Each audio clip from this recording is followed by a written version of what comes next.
Hello guys, welcome to a new video on modern history. The topic is Rowlatt Act and Jallianwala Bagh Massacre.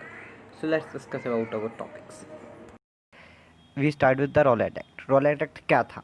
Rowlatt act एक ऐसा act था जो 6 महीने पहले लाया गया था। मॉन्टफॉर्म रिफॉर्म के दो बिल्स लाए गए थे, उसमें से एक था रॉलेट एक्ट। रॉलेट एक्ट का पूरा नाम था, एक टाइप से एक्सटेंशन था, defence of Indian regulation act 1915 का, जो कि मार्च 1919 में पास हुआ। इसका असली नाम था अनार्कियल एंड रिवॉल्यूशनरी क्राइम एक्ट, पर इसको रॉलेट एक्ट कहा जाता था क्योंकि इसके चेयरमैन रॉलेट थे। और ये बेस्ड था recommendation Rowlatt Act, Rowlatt commission की रिकमेंडेशन पे, जिन्होंने रिकमेंड किया था कि जो एक्टिविस्ट हैं, जो पॉलिटिकल एक्टिविस्ट हैं, मतलब जो फ्रीडम के लिए स्ट्रगल कर रहे हैं, उनको आप डिपोर्ट कर सकते हो और इम्प्रिजन कर सकते हो without trial for 2 years. Okay, मतलब 2 साल तक वो आप कोई भी ट्रायल ना कराओ और उनको अरेस्ट करे रहो। ऑल इलेक्टेड इंडियन मेंबर्स ने इनका विरोध किया, बट उनको ओवर रूल कर दिया गया क्योंकि वो उस टाइम में माइनॉरिटी में थे। जो मेंबर्स थे उनका नाम था मोहम्मद अली जिन्ना, मज़हर उल हक, मदन मोहन मालवीय। इसके बाद इस एक्ट ने ये भी अलाउ कर दिया था कि जो पॉलिटिकल एक्टिविस्ट हैं उनको इम्प्रिजन में लिया जा सकता है विदाउट ट्रायल, और उनको अगर उन पर सस्पेशन ऑफ ट्रीजन है, मतलब उनका देशद्रोह का अगर आरोप भी है, तो भी उनको अरेस्ट किया जा सकता था, बस इसी बिना पे कि उनको अगर शक होता है तो। इसके लिए उन्होंने एक स्पेशल सेल बुलाई थी 3 हाई कोर्ट जजेस की, जिसमें वो ट्राई करेंगे, मतलब जो ट्रायल लेंगे सस्पेक्ट का, और कोई कोर्ट ऑफ अपील नहीं थी। मतलब लॉ ऑफ हैबिस कॉर्पस होता है जिसके अंडर सबको लिबर्टी होती है अपने आप को निर्दोष साबित करने की और अपने आप को वो करने की, प्रोटेक्ट करने की, वो भी सस्पेंड कर दी गई थी। इससे बेसिक फंडामेंटल तक सस्पेंड कर दिया गया था, और स्ट्रिक्ट कंट्रोल लगाया गया था प्रेस पे। और गवर्नमेंट हर जगह आर्मी के साथ बहुत अच्छे से, मतलब हर जगह बिल्कुल वो कर दिया गया था, मतलब किसी के लिए बिल्कुल फ्रीडम बची नहीं थी। इसके बाद सत्याग्रह हुआ रॉलेट एक्ट के अगेंस्ट, जो कि फर्स्ट मास स्ट्राइक कही जाती है। इंडिया ने बहुत बड़ा एडवांटेज एक्सेप्ट किया था क्योंकि इंडिया ने हेल्प की थी वर्ल्ड वॉर 1 में ब्रिटिश की, तो सोचा था कि कुछ एडवांटेज मिलेगा, कुछ हमको सेल्फ रूल की तरफ कदम बढ़ेंगे। बट उल्टा इसके मॉन्टफोर्म रिफॉर्म लागू दिया गया जो कि बिल्कुल लिमिटेड स्कोप के साथ था। इसके बाद रॉलेट एक्ट जो कि बहुत सप्रेसिव था, मतलब बहुत दबाया जा रहा था जिससे, तो गांधी जी ने इसको ब्लैक एक्ट कहा, और इसके इसके आर्ग्यू किया कि ये पॉलिटिकल पनिशमेंट के चक्कर में जो बेचारे पॉलिटिक्स से रिलेटेड नहीं है उनको भी पनिशमेंट दी जा रही है। और उन्होंने मास प्रोटेस्ट के लिए ऑल इंडिया लेवल पर बुलाया सबको। इसके लिए उन्होंने सत्याग्रह सभा ऑर्गेनाइज की, जिसमें younger member of home rule league और पेन इस्लामिस्ट के जोड़े गए। इसके बाद political change in situation Y radical radical जो चेंजेस आए उनको डिस्कस करेंगे। तो रेडिकल चेंज क्या है? इस मूवमेंट में पहली बार ऐसा हुआ कि बिल्कुल सब ने अपने ग्रीफ दिखाए, जिन जिनको दुख था, मतलब मासेस में दुख तो रहता था हर बार, पर कोई पार्टिसिपेशन नहीं लेता था। इस बार पहली बार पीजेंट, आर्टिशन, अर्बन पुअर, इन सब ने पार्टिसिपेशन लिया बढ़ चढ़ के। इसके बाद ओरिएंटेशन हुआ पहली बार मासेस का। मासेस नहीं तो जुड़ते नहीं थे, बस ऐसे ही कोई अपर एलाइट्स जुड़ जाते थे, कोई एजुकेटेड क्लास जुड़ जाते थे, पर इस बार मासेस जुड़े। और सत्याग्रह लॉन्च किया गया इसके बाद 6 अप्रैल 1919 को। यहाँ इसके बाद ये हुआ था एक सत्याग्रह नॉन वायलेंट तरीके से, पर इसके बाद नॉन लार्ज स्केल वायलेंट होने लगे एंटी ब्रिटिश डेमोन्स्ट्रेशन में। लाइक कलकत्ता में हुआ, बॉम्बे में हुआ, दिल्ली में हुआ, अहमदाबाद में। इसके बाद एक ऐसी घटना हुई जो कि ब्रिटिश हिस्ट्री और इंडियन ब्रिटिश कॉलोनिज्म के इतिहास में एक ब्लैक स्पॉट है, मतलब काला धब्बा रहेगा हमेशा, ब्लैक डेट जैसा। तो जालियांवाला बाग मैसेकर जो कि 13 अप्रैल 1919 को हुआ। एट दैट टाइम अमृतसर सबसे बुरी तरीके से अफेक्टेड था वायलेंस से। वहाँ पे शट डाउन करे थे लोग शॉप्स का, और मतलब बिल्कुल सड़कें खाली थी, और क्योंकि सबको दिखाना था कि वो लोग कितने उदास हैं इस चीज़ से और कितने गुस्से में हैं कि जो फैसला लिया है ब्रिटिश ने। इसके बाद 9 अप्रैल को सैफुद्दीन किचलू और डॉक्टर सत्यपाल को अरेस्ट कर लिया गया विदाउट एनी रीज़न। इससे जनता में बहुत विद्रोह पैदा हुआ, और 10 अप्रैल को हज़ारों में भीड़ निकली रोड पे, और 5 इंग्लिशमैन्स को मार दिया गया। और एक औरत जिसका नाम था मर्शिला शिरवुड, जो कि एक मिशनरी थी, इंग्लिश मिशनरी, वो साइकिल से जा रही थी, उसको बहुत मारा गया। इसके बाद ट्रूप्स भेज दिए गए under brigadier general Reginald Dyer, which I consider the brutest man after Hitler. And then Dyer ने एक प्रोक्लेमेशन इशू किया 13 अप्रैल को, जिसमें उसने लिखा कि कोई भी कहीं बाहर नहीं निकलेगा और कोई भी एसोसिएशन नहीं करेगा, मतलब कोई भी असेंबली नहीं कर सकता ग्रुप और ये सब। पर अगले दिन बैसाखी दिन था, बैसाखी के दिन सब निकले, लार्ज क्राउड निकली। उसने किसी किसी को पता भी नहीं था इसके बारे में, और वो लगभग अपना फेस्टिवल मनाने निकले थे, तो किसी को फिक्र भी नहीं थी इसकी, क्योंकि वो रिवॉल्व उसके लिए तो निकले नहीं थे, प्रोटेस्ट करने के लिए। तो सब जलियांवाला बाग में इकट्ठे हुए। इसके बाद लोकल लीडर्स ने वहाँ पे एक मीटिंग बुलाई थी उसी वेन्यू में, पर जो मेजॉरिटी थी वो फेस्टिवल सेलिब्रेट करने के लिए इकट्ठा हुई थी। जो लोकल लीडर्स ने प्रोटेस्ट के लिए वो मीटिंग बुलाई थी, उसमें दो रिजोल्यूशन थे। पहला था कि हम रॉलेट एक्ट का विरोध करेंगे, दूसरा था कि जो 10 अप्रैल को हुआ वो गलत हुआ। पर ट्रूप्स ने उस टाइम कुछ नहीं सुना। ट्रूप्स ने वहाँ पे सबको घेर लिया और एग्जिट पॉइंट बंद कर लिया और ओपन फायर किया नाम डान पे विदाउट एनी वार्निंग। अगर ऑफिशियल ब्रिटेन डाटा देखा जाए तो वो कहते हैं कि 379 उसमें डेथ हुई और 1100 लोग घायल हुए, जबकि आईएनसी कहती है 1500 घायल हुए, 1100 मारे गए।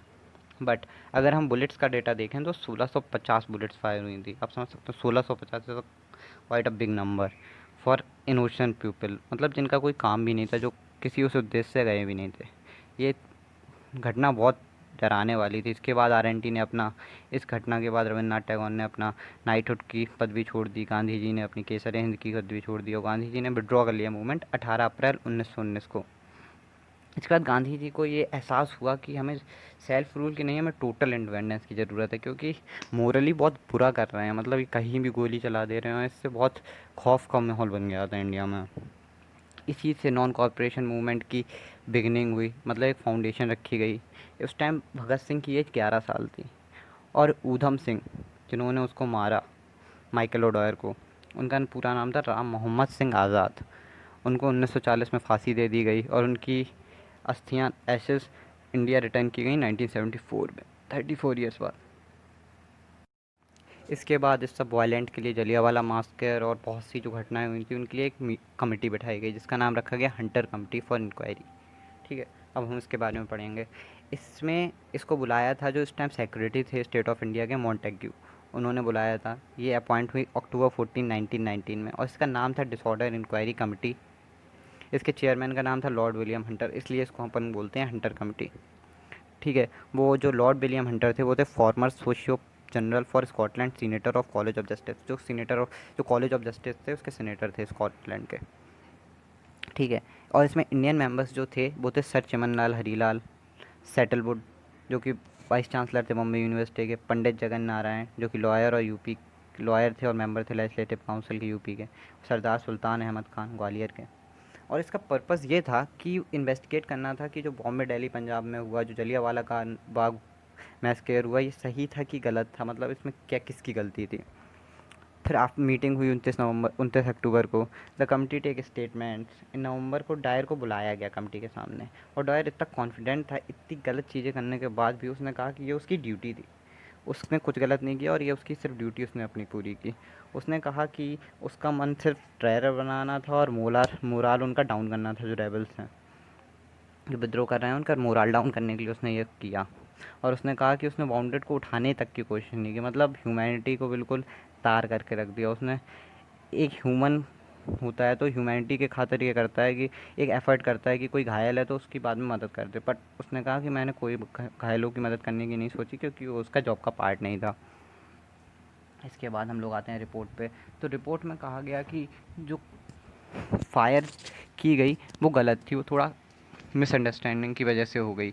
पर डायर का मोटिव उनको मानना नहीं, उनको मोरल इफ़ेक्ट बनाना था, जो कि एक तरह से खारिज कर दिया गया। इसको उसने नहीं सुना जो कमेटी थी और डायर को ओवर स्टेप कर दिया गया। अथॉरिटी ने डायर पे कोई ध्यान भी नहीं दिया। इससे हंटर कमीशन की रिपोर्ट के साथ साथ एक रिपोर्ट निकली अपनी, जो इंडिया की थी, minority report of Indian members, जिसमें कहा गया कि जो पब्लिक मीटिंग को ये बैन करने का तरीका ये गलत है और डायर का जो काम है वो बहुत अनह्यूमन और अन ब्रिटिश है।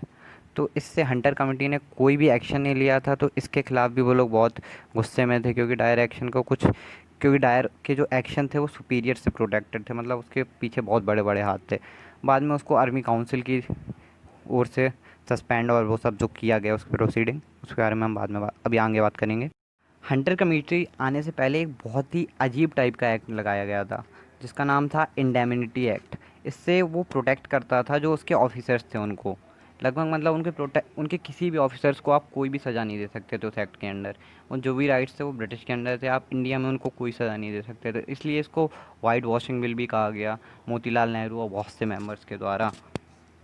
और इसके बाद जो जो सेक्रेटरी ऑफ स्टेट के पास ही गई रिपोर्ट, क्योंकि इस रिपोर्ट का बहुत क्रिटिसाइज़ हो रहा था। तो ये सेक्रेटरी ऑफ स्टेट जो ब्रिटिश के थे उस टाइम वॉर के, उनके पास गया, जो कि उस टाइम विंस्टन चर्चिल थे। उनने इस रिपोर्ट को रिव्यू किया और उसको मॉन्स्ट्रस कहा।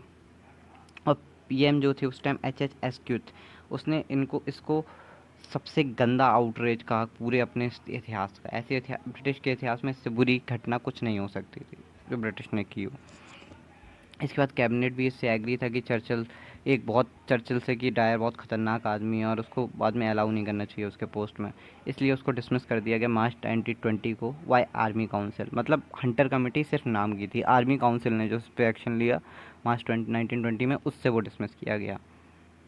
इसके बाद उसको इंग्लैंड में रिकॉल किया गया और उसके खिलाफ नो लीगल एक्शन लिया गया, कोई लीगल एक्शन नहीं लिया गया। और बावजूद इसके कि उसने तब बुरा किया, उसको हाफ पे मिल रही थी और आर्मी पेंशन भी मिल रही थी। इसके बाद डायर को सब लोग ने कंडेम नहीं किया, मतलब इतना बुरा करने के बाद भी कुछ लोग उसका पक्ष लेते थे। लाइक हाउस ऑफ लॉर्ड में उसके सब लगभग सपोर्ट करते थे, हाउस ऑफ लॉर्ड ने सब ने सपोर्ट किया। और मॉर्निंग पास्ट ने एक रिपोर्ट में फंड इकट्ठा किया था जिसमें 2600 पाउंड का फंड आया डायर के लिए। ये अमेजिंग, ये फैक्ट्स हैं। और फेमस कंट्रीब्यूटर कौन था? रुडयार्ड किपलिंग, जो कि बच्चों की किताबें लिखते थे और ऐसे आदमी को सपोर्ट कर रहे थे जिसने इतने लोगों को मार दिया।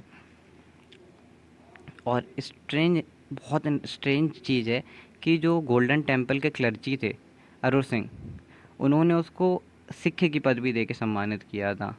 और इसी के बाद सिख लोगों में बहुत सी हलचल मच गई कि ऐसे आदमी को कैसे आप सिख की पदवी दे सकते हैं, और रिफॉर्म्स की मांग हुई। इसी से फर्दर जो गुरुद्वारा रिफॉर्म मूवमेंट है उसकी नींव रखी गई। And that is all for today video. If you like, मतलब थोड़ी सी भी आपको इससे अच्छा लगा हो या कुछ भी आपको मदद मिली हो, तो हमारे चैनल सब्सक्राइब कीजिए और इस वीडियो को लाइक कीजिए और शेयर कीजिए जितना कर सकें। Thank you.